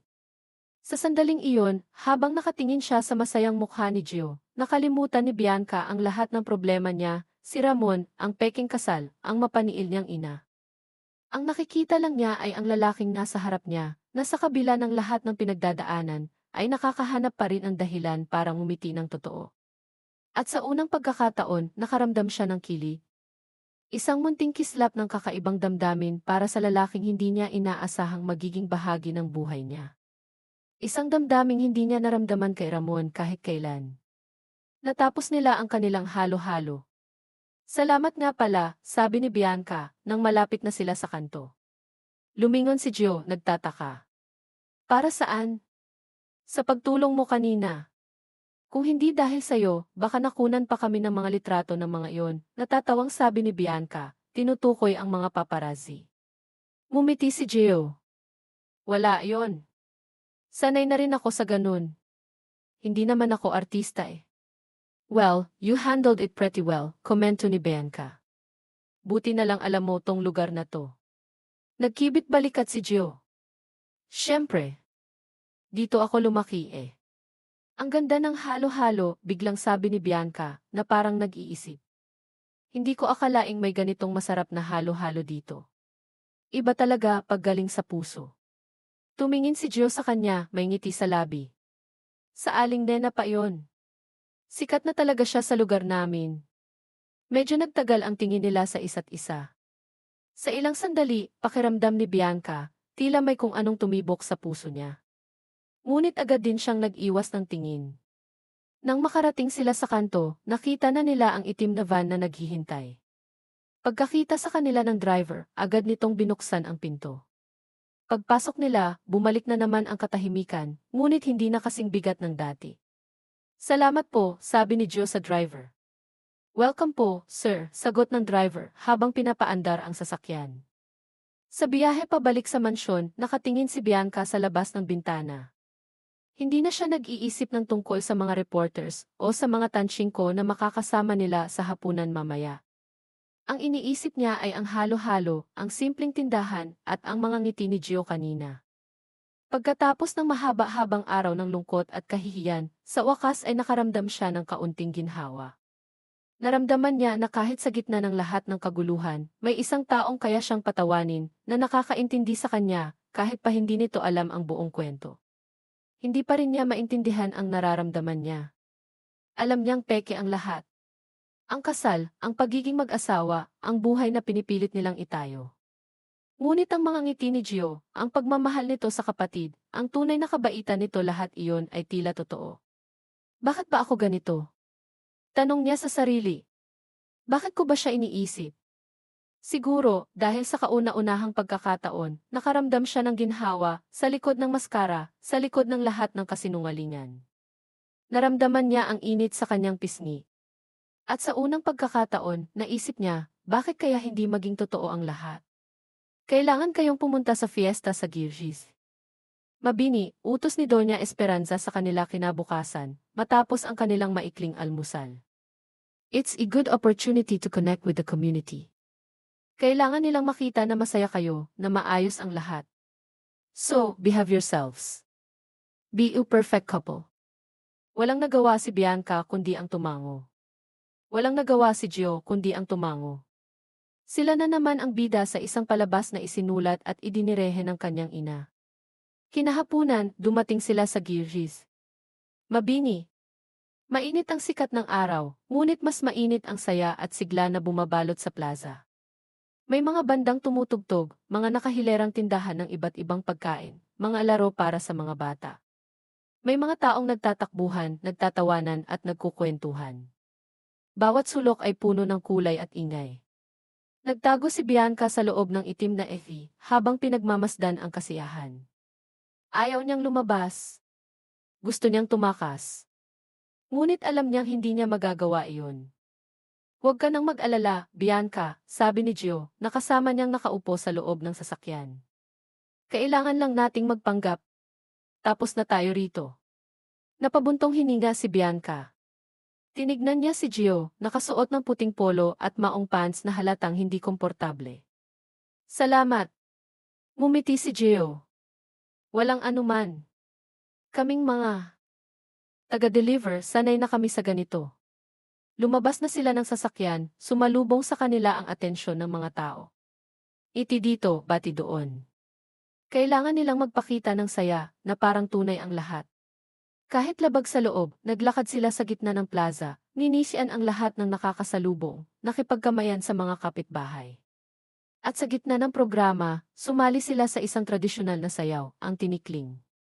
Hindi man nila alam kung paano sumayaw, nagawa pa rin nilang sumunod sa ritmo ng musika. Ingat!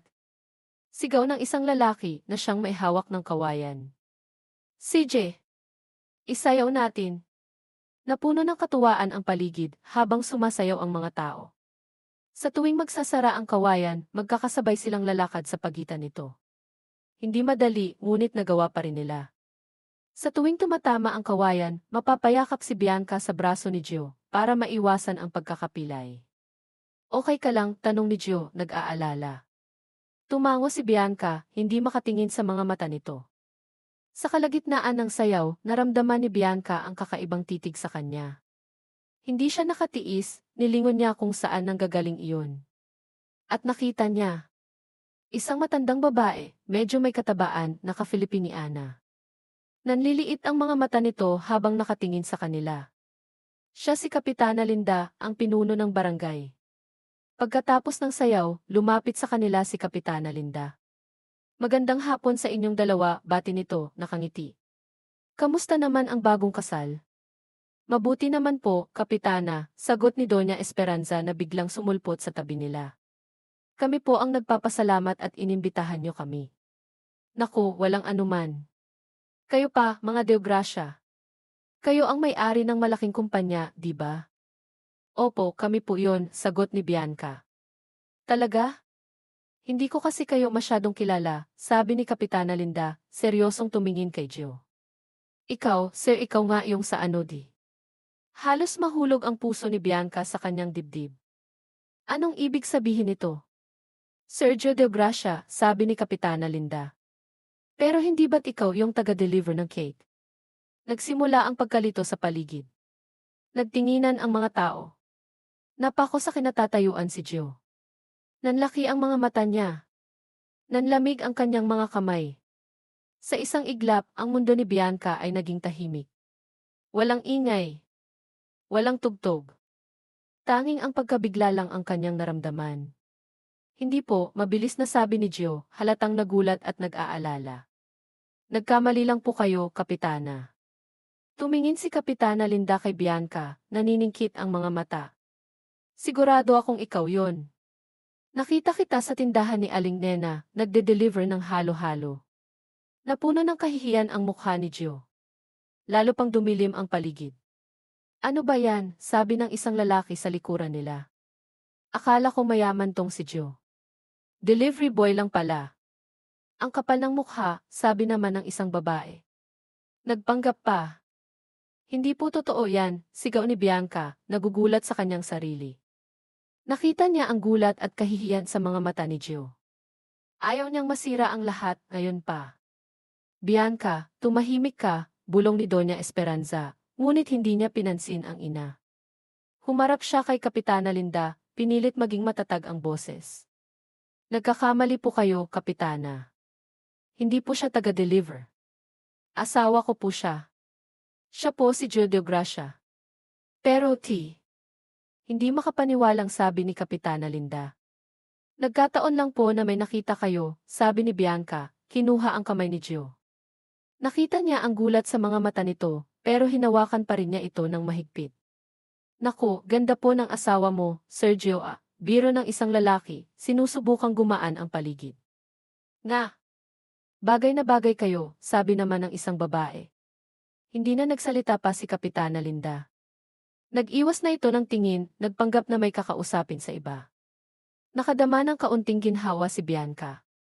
Ngunit alam niyang hindi pa tapos ang lahat. Alam niyang ang kanilang sekreto ay unti-unting lumalabas. Tiningnan niya si Gio. Nakatingin ito sa kanya, gulat na gulat pa rin. Hindi siya nagsalita. Hindi na niya alam kung ano ang sasabihin. Tara na, sabi ni Bianca, hinila ang kamay ni Gio palayo sa mga taong nagbubulungan. Habang naglalakad sila palayo, narinig nila ang mga bulungan sa paligid. Taga-deliver lang pala. Nagpanggap pa na mayaman. Kawawa naman yung babae. Ngunit hindi na nila pinansin. Naglakad sila, nagtatago sa likod ng isang pag-imbento na unti-unting nabubunyag. Nang makarating sila sa sasakyan, hindi na napigilan ni Gio ang kanyang sarili. Bakit mo ginawa iyon? Tanong niya, halatang naguguluhan. Tiningnan siya ni Bianca. Bakit nga ba? Sa sandaling iyon, hindi niya alam. Kasi huminga siya ng malalim. Kasi asawa kita. At kahit hindi totoo, ayoko namang mapahiya ka. Nagulat si Gio. Sa unang pagkakataon, naramdaman niya ang parang isang malaking pasanin sa kanyang balikat ay gumagaan. Hindi ka ba nagagalit? Umiling si Bianca. Hindi. Medyo. Nagulat lang ako. Ngumiti si Gio. Hindi ito ang pilit na ngiti. Ito ay isang tunay na ngiti. Salamat. Pero alam mo namang hindi. Ako ganoon kayaman, di ba? Ngumiti rin si Bianca. Habang naglalakad sila pabalik sa bahay, hindi na gaanong mabigat ang katahimikan sa pagitan nila. Hindi pa rin perpekto, ngunit may isang bagay na nagbago. Sa gitna ng lahat ng kasinungalingan, isang tunay na damdamin ang sumibol. Ngunit alam din ni Bianca na ang kanilang mga lihim ay hindi magtatagal. Ang kanilang palabas ay malapit nang matapos. Naghahapunan na nang magpasya si Bianca na bumaba sa kusina. Hindi pa siya nakakakain mula pa kaninang tanghali. Pagkatapos ng lahat ng nangyari sa fiesta, hindi siya nagkaroon ng ganang kumain. Hindi niya alam kung saan niya kukunin ang lakas para harapin ang mga susunod na araw. Ang kusina ng mansyon ng De Gracia ay malaki, moderno at halos walang buhay. Ang mga stainless steel appliances ay kumikinang sa liwanag. Ang refrigerator ay malaki at mahaba, puno ng mga pre-made food at inumin. Masyadong perpekto. Masyadong malinis. Kabaliktaran ng kung ano ang nakasanayan niya. Pumasok siya sa kusina, nilagpasan ang mga kasambahay na naghahanda ng hapunan. Naghahanap siya ng tubig, o marahil ng kahit anong makakapawi sa kanyang uhaw. Binuksan niya ang refrigerator, hinanap ang bote ng tubig. Sunod-sunod na inilista ng kanyang mga mata ang mga laman nito. Mga prutas, gulay, processed food. May isang tray ng mga sushi. May ilang inumin na nakahilera sa ibaba. At doon, sa pinakailalim na bahagi, sa likod ng mga gulay, may isang folder na nakalagay. Hindi ito karaniwan. Hindi ito parte ng mga pagkain. Kinuha niya ito, nagtataka. Napakapal ng folder. Nakatatak pa ito ng keys to Luke's Medical Center. Binuksan niya. Ang unang nakita niya ay mga medical bills. Malalaking halaga. Sunod, mga record. Pangalan ni Lian Santiago. Mga petsa ng admission. Mga detalye ng mga gamot at procedure. Sa bawat pahina na kanyang binabasa, mas lalong sumisikip ang kanyang dibdib. Sa isang iglap, natigilan siya. Biglang nawala ang kanyang gana. Biglang naging malabo ang kanyang paningin. Lian. Iyon ang pangalan ng kapatid ni Gio. Ang kapatid na may sakit na pinag-uusapan nila kanina. Biglang sumagi sa kanyang isip ang lahat ng kanyang naririnig. Ang mga binanggit ni Doña Esperanza, ang mga bulong-bulungan sa paligid, ang pagiging misteryoso ni Gio. Nagulat siya. Ginagamit niya ako. Hindi niya alam kung gaano katagal siyang nakatayo roon, hawak ang mga dokumento, nakatingin sa kawalan. Anong ginagawa mo dyan? Napabalikwas siya. Napalingon. Si Gio. Hindi niya narinig ang pagpasok nito. Nagulat siya. Nagulat siya sa sarili. Mabilis niyang itinago ang folder sa likod ng kanyang likod. Wala, sagot niya, nagtatangkang maging kalmado. Anong wala? May hawak ka, sabi ni Gio, nakakunot ang noo. Wala nga. Lumapit si Gio. Ano yan? Bigay mo nga sa akin. Wala nga, sabi eh. Napalakas ang boses ni Bianca. Hindi niya alam kung bakit, ngunit biglang sumiklab ang galit sa kanyang dibdib. Ano ba talaga yan, Bianca? Tanong ni Gio, nag-aalala na ngayon. Mga dokumento. Mga medical bill, mga record ng kapatid mo, sagot ni Bianca, tila nagmamay-ari ng mga salita, hindi mapigilan ang pagtaas ng kanyang boses. Sino ang nagsabi sa iyo na pwede mong gamitin ako? Na pwede mo akong paglaruan? Natigilan si Gio. Nanlaki ang mga mata niya. Ano bang pinagsasabi mo? Huwag ka nang magkunwari, Gio, sabi ni Bianca, ang galit ay lumalabas na ngayon. Alam ko na. Alam ko na kung bakit ka pumayag sa lahat ng ito. Dahil sa kapatid mo. Dahil sa pera. Dahil ginagamit mo ako. Lumapit siya kay Gio, itinapon sa mukha nito ang mga dokumento. Ginamit mo lang ako para sa kapatid mo, di ba? Iyon lang naman ang pakay mo, hindi ba? Hindi ako ang gusto mo. Hindi ako ang mahal mo. Pera lang ang habol mo. Hindi totoo yan, Bianca, madiing sagot ni Gio, tinangkang abutin siya. Umatras si Bianca, umiwas sa kanyang kamay. Huwag mo akong hawakan. Huwag mo akong lapitan. Hindi na ako maniniwala sa'yo. Maniwala ka, Bianca. Hindi mo alam ang totoo, sabi ni Gio, ang boses niya ay nanginginig. Hindi mo alam ang pinagdadaanan ko. Hindi ko kailangan malaman. Hindi ko kailangan malaman kung gaano ka kadesperado. Ang alam ko lang, ginamit mo ako. Pinaniwala mo akong mayroon tayong koneksyon na may pag-asa, pero wala pala. Isang malaking kasinungalingan. Hindi kasinungalingan yon, Bianca. Ano bang hindi kasinungalingan, Gio? Ang peking kasal natin? Ang mga ngiti natin sa harap ng mga tao? Lahat ng yon hindi totoo. Puros kasinungalingan. Ikaw, ako, ang lahat. Nakita ni Bianca ang sakit sa mga mata ni Gio. Pero hindi siya nakadama ng awa. Ang sakit na nararamdaman niya ay mas malaki pa sa kahit anong emosyon na kayang ipakita ni Gio. Ano pa bang dapat kong paniwalaan? Tanong niya, ang mga luha ay nagsisimula ng tumulo sa kanyang mga mata. Na mahal mo ako. Na may pakialam ka sa akin. Hindi. Ang mahalaga lang sa'yo, ang kapatid mo. Ang pera. Ang kabuhayan mo. Hindi ganoon, Bianca. Hindi mo ako naiintindihan. Hindi na kita kailangang intindihin. Gio. Sapat na ang nakita ko. Tiningnan ni Bianca si Gio, ang galit at sama ng loob ay halos hindi na kayang dalhin. Layuan mo ako. Ayaw na kitang makita. Tumitig sa kanya si Gio sa mahabang sandali. Ang mga mata nito ay nagmamakaawa, ngunit sa huli wala siyang nagawa. Lumapit ito sa pintuan, tumingin sa kanya ng huling pagkakataon. Walang sinabi. At pagkatapos lumabas ito. Naiwan si Bianca na mag-isa sa kusina, yakap ang mga dokumento. Ang mga luha ay patuloy sa pag-agos. Ang kanyang puso ay nagdurusa. Hindi na niya alam kung ano ang totoo at kung ano ang hindi. Ang tiwala na bahagyang nabuo ay biglang gumuho. Narinig niya ang pagsara ng pinto. Tanging katahimikan na lang ang natira. Ang katahimikan ng isang puso na durog. Malakas ang ulan. Tumutulo ang tubig mula sa bubong ng gas station, nagliliwanag sa ilalim ng mga ilaw. Malamig ang simoy ng hangin. Nakatayo si Bianca sa may bintana, nakatingin sa labas. Hindi niya alam kung paano siya napunta rito. Pagkatapos ng kanilang pag-aaway kagabi, iniwan niya si Gio sa kusina, durog ang puso, at nagkulong sa kanyang silid. Ngunit hindi siya mapakali.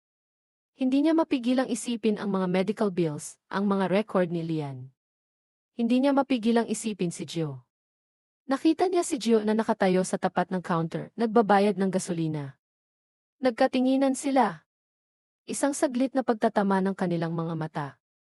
Ang katahimikan sa pagitan nila ay parang isang malaking puwang. Lumabas si Gio, lumapit sa kanyang sasakyan. Ngunit sa halip na sumakay, tumigil ito, nakatingin sa kanya.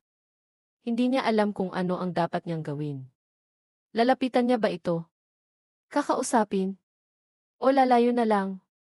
Sa huli, siya ang lumapit. Nagulat si Gio, hindi inaasahan ang kanyang paglapit. Tumigil siya, nag-aalinlangan. Pwede ba tayong mag-usap? Tanong ni Bianca, mahina ang boses.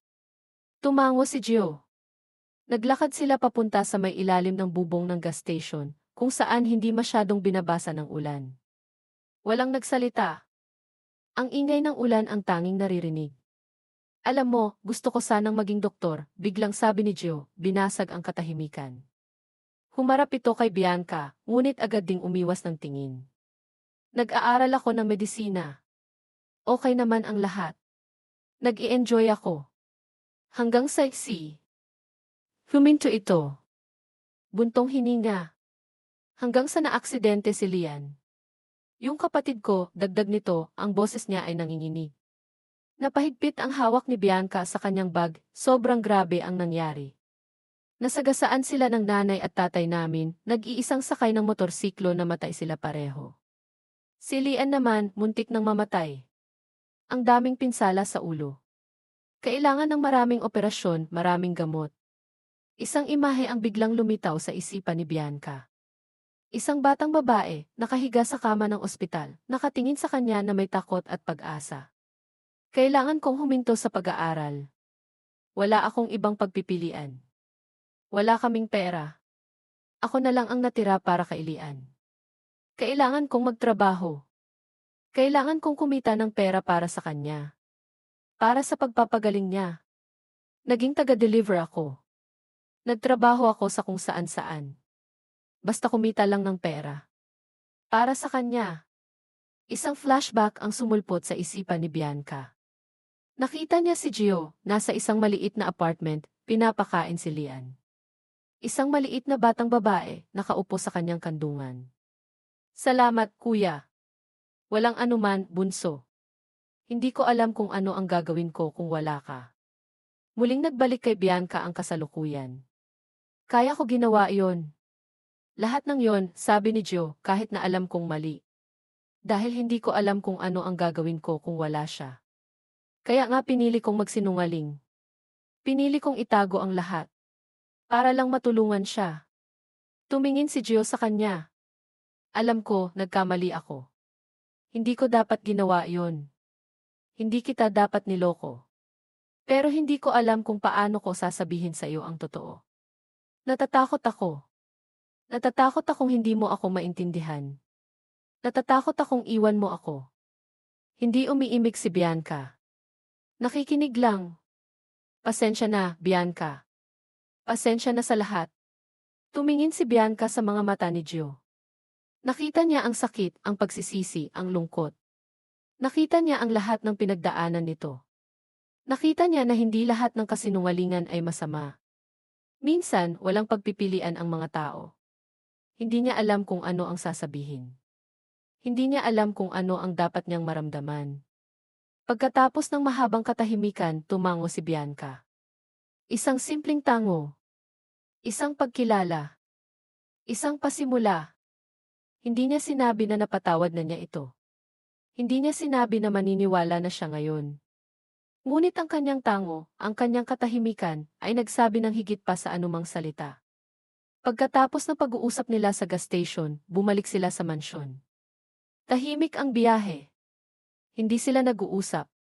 Sa loob ni Bianca, may halo-halong emosyon. May lungkot, may pag-asa, may pagkalito. Naguguluhan pa rin siya sa nararamdaman. Kinabukasan, nagising si Bianca na parang may kakaibang pakiramdam. Parang may mali. Umaga na, ngunit hindi niya nakita si Gio.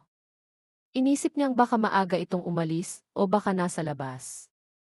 Bumaba siya para mag-almusal. Ngunit wala rin si Gio sa dining room. Ang kanyang ina lang ang naroon, nakakunot ang noo habang nagbabasa ng dyaryo. Good morning, Bianca, bati ni Doña Esperanza, hindi inaalis ang tingin sa dyaryo. Anong oras ka umuwi kagabi? Mga 11:00 na po, ma, sagot ni Bianca, habang kumuha ng kape. Liksat, tanging tugon ng ina. Pakiramdam ni Bianca, parang may hindi magandang nangyayari. Pero pinilit niyang huwag pansinin. Pagkatapos mag-almusal, pumunta siya sa sala para magbasa ng libro. Ngunit hindi niya ma-focus ang sarili. Ang kanyang isip ay laging bumabalik kay Gio. Sa kanilang pag-uusap sa gas station. Sa mga sinabi nito. Maya-maya, biglang tumunog ang cellphone niya. Bianca, look at this, sabi ni Doña Esperanza, may galit sa boses. Lumapit si Bianca sa kanyang ina. Kinabahan siya. Ano na naman kaya? Sa screen ng cellphone, ang headlines. Deogracia Jerez, nakitang AV kahalikan F gitna ng ulan. Agad-agad, nakita niya ang larawan. Siya at si Gio. Naghahalikan. Sa ulan. Naramdaman ni Bianca na bumagsak ang kanyang puso. Jedgi, Bianca, sigaw ng ina, hindi na nagpipigil. Anong kalokohan to? Ma, hindi to totoo. Mahinang sabi ni Bianca. Hindi totoo. Eto. Hindi totoo, itinuro ng ina ang cellphone. Nasaan si Gio? Bakit wala siya dito? Alam mo ba kung anong kahihiyan ang idinulot mo sa atin? Ma, hindi ko alam kung paano nangyari to di. Hindi mo alam? Hindi mo alam? Sinira mo ang lahat, Bianca. Sinira mo ang pangalan natin. Walang hiyang lalaking iyon. Ginamit ka lang at ngayon, sinira niya tayo. Muli, pumasok si Ramon sa eksena. Alam niya agad na siya ang may gawa ng lahat ng ito. Ito na naman ang galit. Ito na naman ang kahihiyan. At si Gio, ang lalaking sinubukan niyang pagtiwalaan, ay nadamay sa lahat ng ito. Ma, hindi si Gio. Tumahimik ka. Wala akong pakialam kung sino man siya. Basta, umalis siya dito. Ngayon na. Biglang bumukas ang pinto. Pumasok si Gio. Malungkot ang mga mata nito. Narinig ko ang lahat, sabi niya, mahina ang boses. Anong ginagawa mo rito? Sigaw ni Doña Esperanza. Umalis ka na. Wala ka nang dapat gawin dito. Tumingin si Gio kay Bianca, nagmamakaawa. Ngunit wala siyang magawa. Ma, hindi niya kasalanan. Sabi ni Bianca, susubukang ipagtanggol pa rin si Gio. Tumahimik ka, Bianca.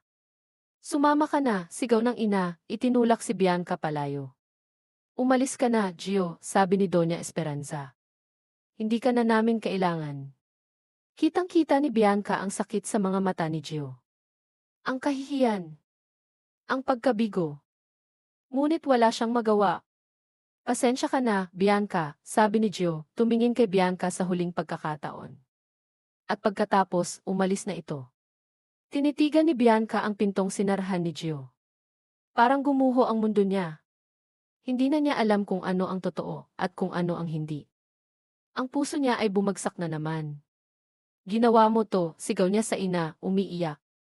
Sinira mo tayong lahat. Hindi ako ang may kasalanan. Siya. At ikaw. Lumabas kayo sa kahihiyan, sigaw ng ina, nakakunot ang noo. Naiwang mag-isa si Bianca sa sala, durog ang puso.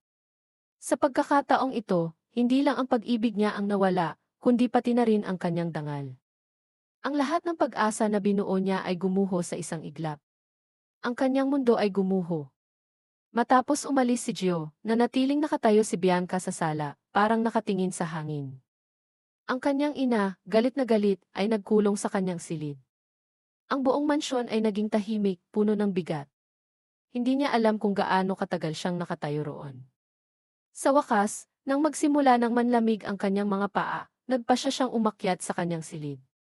Pagpasok niya sa kanyang silid, nakita niya ang isang sobre sa kanyang mesa.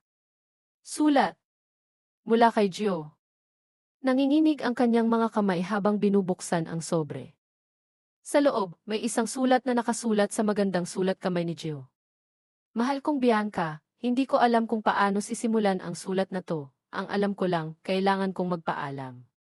Hindi ko na kayang manatili. Hindi ko kayang harapin ka pagkatapos ng lahat.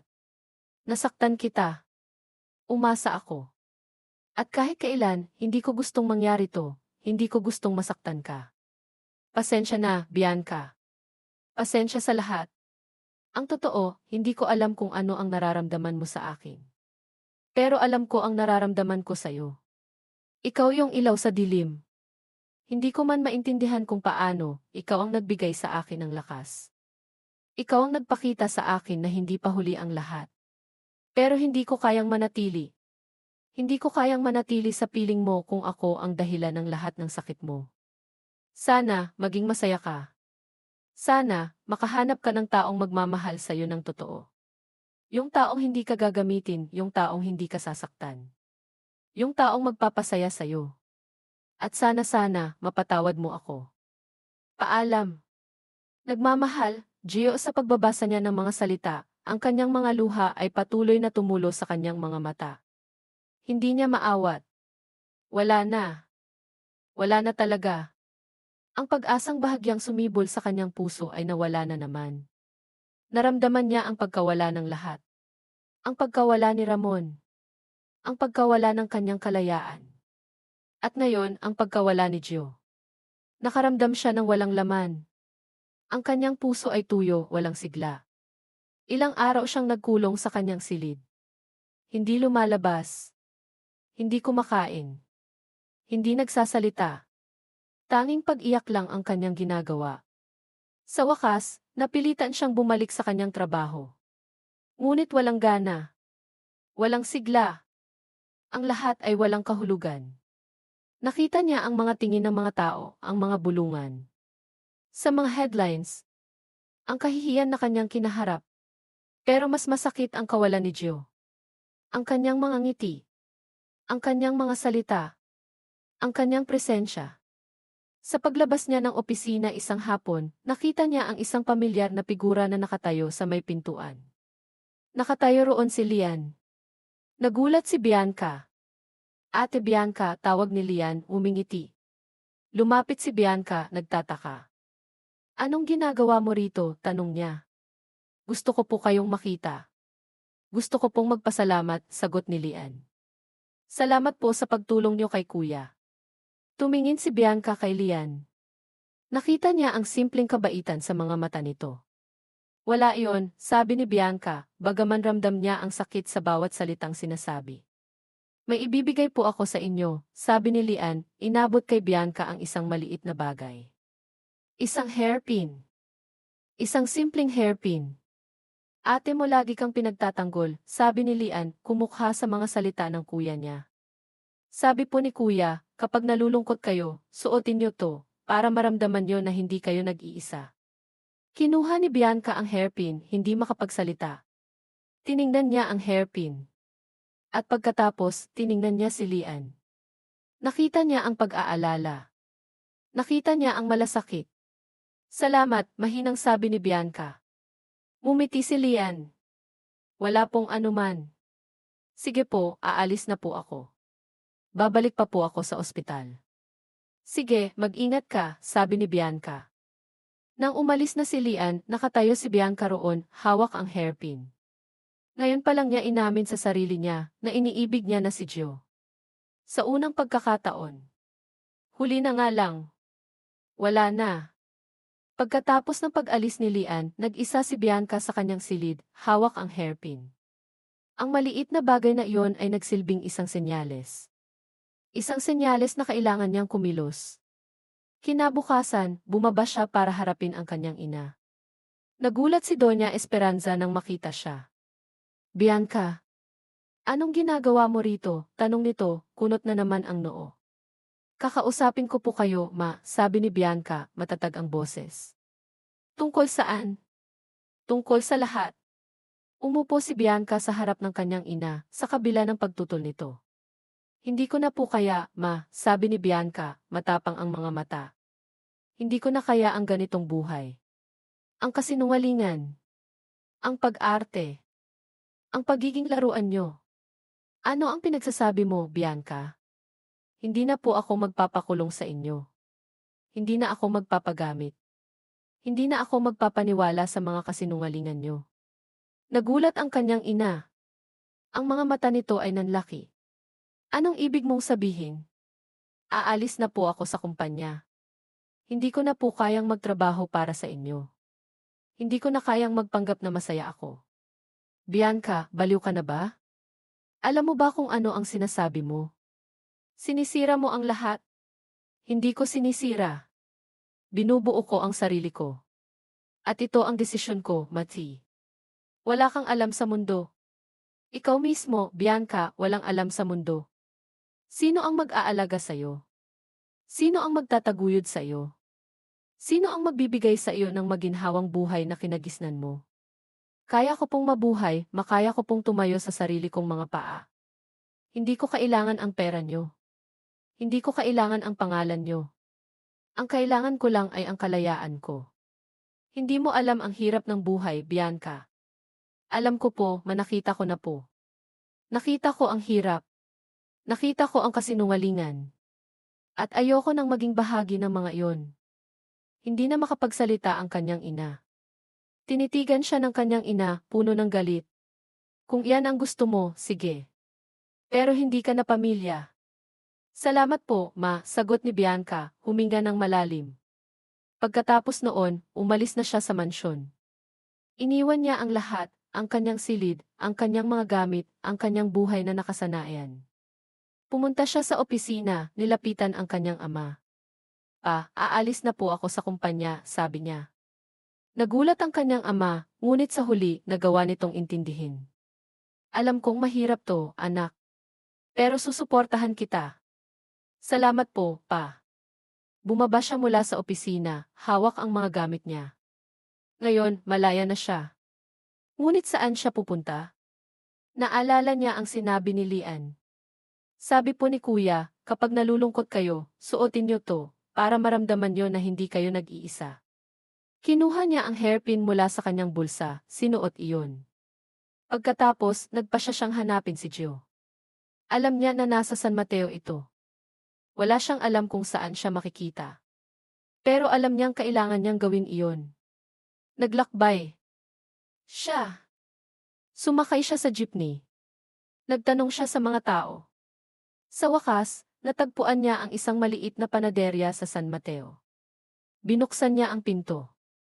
At doon, nakita niya si Gio. Nakaupo ito sa may bintana, nakatingin sa labas, at nagkakape. Anong gagawin ko? Tanong niya sa sarili. Ngunit wala nang pag-aalinlangan. Lumapit siya sa kanya. Nagulat si Gio nang makita niya si Bianca. Ang kanyang mga mata ay nanlaki. Hindi siya makapaniwala. Tumayo siya. Bianca, anong ginagawa mo rito? Kailangan kitang makausap, sagot ni Bianca, nginisyan si Gio. Tungkol saan? Tungkol sa atin. Tumango si Gio, nag-aalinlangan. Inimbitahan niya si Bianca na umupo. Alam mo, pinilit kong kalimutan ka. Pinilit kong kalimutan ang lahat, sabi ni Gio, pagkatapos ng ilang sandaling katahimikan. Pero hindi ko kaya. Lalo na, pagkatapos nung nangyari. Alam ko, sagot ni Bianca. At alam ko rin na nagkamali ako. Nagkamali akong nagtiwala sa iba, hindi sa'yo. Ano nang ibig mong sabihin? Iniwan ko po si Mama. Umalis na po ako sa kumpanya. Hindi ko na po kayang magpanggap. Nagulat si Gio. Talaga? Bakit? Gusto ko pong maging totoo. Gusto ko pong mabuhay ng malaya. Gusto ko pong makilala ka ng totoo, sagot ni Bianca, nakatingin sa mga mata ni Gio. Alam mo, akala ko, hindi mo ako mapapatawad, sabi ni Gio, akala ko, hindi mo ako matatanggap. Hindi naman ako galit sa'yo, sagot ni Bianca. Nasaktan lang ako. Pero ngayon, naiintindihan ko na. Kahit na kahit na hindi ka mayaman, kahit na kahit na taga-deliver lang ako ng cake. Ngumiti si Bianca. Kahit na. Nagkatinginan sila. Sa unang pagkakataon, walang kasinungalingan. Walang pag-aalinlangan. Tanging pagmamahal at pag-unawa. Gusto kita, sabi ni Bianca. Hindi dahil kailangan ka ng mundo ko, kundi dahil ikaw ang mundo ko. Nagulat si Gio. Hindi niya inaasahan ang mga salita. Gusto rin kita, Bianca, sagot ni Gio, ang mga mata niya ay nagliliwanag. Higit pa sa alam mo. Naglapit sila. At sa gitna ng maliit na panaderya, sa harap ng mga taong hindi nila kilala, nagyakapan sila. Nagkatinginan sila. Ang lahat ng hirap, lahat ng pagsubok, ay tila naglaho. Kailangan na natin tong tapusin, no, sabi ni Gio, umiti. Sagot ni Bianca, tumawa. Saan tayo pupunta? Kahit saan. Basta magkasama tayo. Naglakad sila palabas ng panaderya, magkahawak kamay. Sa paglabas nila, nakita nila ang isang bus stop. Maraming tao ang naghihintay. Nagtinginan sila. Nagngitian. At magkahawak kamay, sumakay sila sa bus.